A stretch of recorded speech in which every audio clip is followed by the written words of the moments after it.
உயிர்த்தெழுந்த இயேசு கிறிஸ்துவின் வல்லமை ஊழியங்கள் வழங்கும் வசனப் பெட்டகம். இயேசுவே கர்த்தர். இயேசுவையே தேவன் ஆண்டவரும் கிறிஸ்துவுமாக்கினார். இயேசுவே ராஜாதி ராஜா, கர்த்தாதி கர்த்தா. கிறிஸ்துவே மரித்தோர் மேலும் ஜீவனுள்ளோர் மேலும் ஆண்டவர். கிறிஸ்துவே போதகரும் ஆண்டவருமாயிருக்கிறார். வசனப் பெட்டகத்தின் இன்றைய தின கருப்பொருள் ஜெபம். இடைவிடாமல் ஜெபம் பண்ணுங்கள், ஸ்தோத்திரத்துடன் ஜெபத்தில் விழித்திருங்கள். ஜெபத்தை குறித்ததான வேத வசனங்களை பார்க்கலாம். நீதிமொழிகள் 15:29 வாசிக்கிறோம், துன்மார்க்கருக்கு கர்த்தர் தூரமாயிருக்கிறார், நீதிமான்களின் ஜெபத்தையோ கேட்கிறார். மார்க்கு 11:24 வாசிக்கிறோம், ஆதலால் நீங்கள் ஜெபம் பண்ணும் பொழுது எவைகளை கேட்டுக் கொள்வீர்களோ அவைகளை பெற்றுக் கொள்வோம் என்று விசுவாசியுங்கள், அப்பொழுது அவைகள் உங்களுக்கு உண்டாகும்.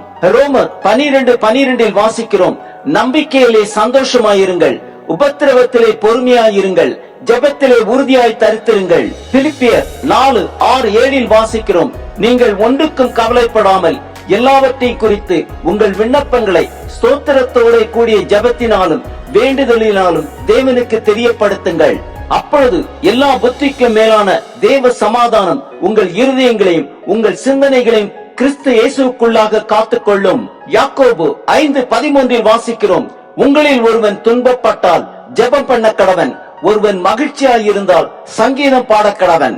யாக்கோபு 5:16 வாசிக்கிறோம், நீங்கள் சொஸ்தமடையும்படிக்கு உங்கள் குற்றங்களை ஒருவருக்கொருவர் அறிக்கையிட்டு ஒருவருக்காக ஒருவர் ஜெபம் பண்ணுங்கள், நீதிமான் செய்யும் ஊக்கமான வேண்டுதல் மிகவும் பலனுள்ளதாயிருக்கிறது. மத்தேயு 5:44 வாசிக்கிறோம், நான் உங்களுக்கு சொல்லுகிறேன், உங்கள் சத்துருக்களை சிநேகியுங்கள், உங்களை சபிக்கிறவர்களை ஆசீர்வதியுங்கள், உங்களை பகைக்கிறவர்களுக்கு நன்மை செய்யுங்கள், உங்களை நிந்திக்கிறவர்களுக்காகவும் உங்களை துன்பப்படுத்துகிறவர்களுக்காகவும் ஜெபம் பண்ணுங்கள். நீதிமொழிகள் 15:8 வாசிக்கிறோம், துன்மார்க்கருடைய பலி கர்த்தருக்கு அருவருப்பானது, செம்மையானவர்களின் ஜெபமோ அவருக்கு பிரியம். லூக்கா 18:1 வாசிக்கிறோம், சோர்ந்து போகாமல் எப்பொழுதும் ஜெபம் பண்ண வேண்டும் என்பதை குறித்து அவர்களுக்கு அவர் ஒரு உவமையை சொன்னார். 1 தீமோத்தேயு 2:8 வாசிக்கிறோம், அன்றையும் புருஷர்கள் கோபமும் தர்க்கமும் இல்லாமல் பரிசுத்தமான கைகளை உயர்த்தி எல்லா இடங்களிலேயும் ஜெபம் பண்ண வேண்டும் என்று விரும்புகிறேன். சங்கீதம் 102:16 வாசிக்கிறோம், திக்கெட்டவர்களுடைய ஜெபத்தை அலட்சியம் பண்ணாமல் அவர்கள் விண்ணப்பத்தை அங்கீகரிப்பார்.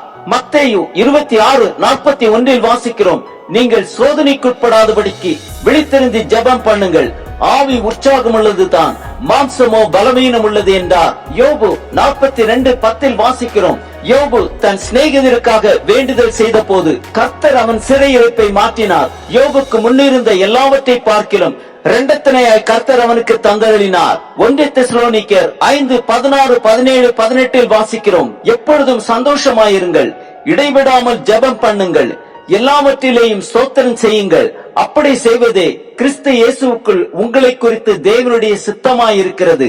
மார்க்கு 11:25 வாசிக்கிறோம், நீங்கள் நின்று ஜெபம் பண்ணும் போது ஒருவன் பேரில் உங்களுக்கு யாதொரு குறை உண்டாயிருக்குமானால் பரலோகத்தில் இருக்கிற உங்கள் பிதா உங்கள் தப்பிதங்களை உங்களுக்கு மன்னிக்கும்படி அந்த குறைகளை அவனுக்கு மன்னியுங்கள். மத்தேயு 6:6 வாசிக்கிறோம், நீயோ ஜெபம் பண்ணும் போது உன் அறை வீட்டுக்குள் பிரவேசித்து உன் கதவை பூட்டி அந்தரங்கத்தில் இருக்கிற உன் பிதாவை நோக்கி ஜெபம் பண்ணு, அப்பொழுது அந்தரங்கத்தில் பார்க்கிற உன் பிதா வெளியரங்கமாய் உனக்கு பலனளிப்பார்.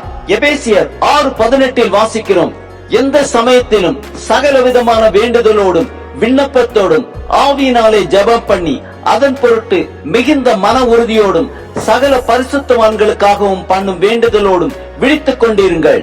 ஆம், இடைவிடாமல் ஜெபம் பண்ணுவோம், எல்லாவற்றிலேயும் ஸ்தோத்திரம் செய்வோம், அப்படி செய்வதே கிறிஸ்து இயேசுவுக்குள் நம்மை குறித்து தேவனுடைய சித்தமாயிருக்கிறது.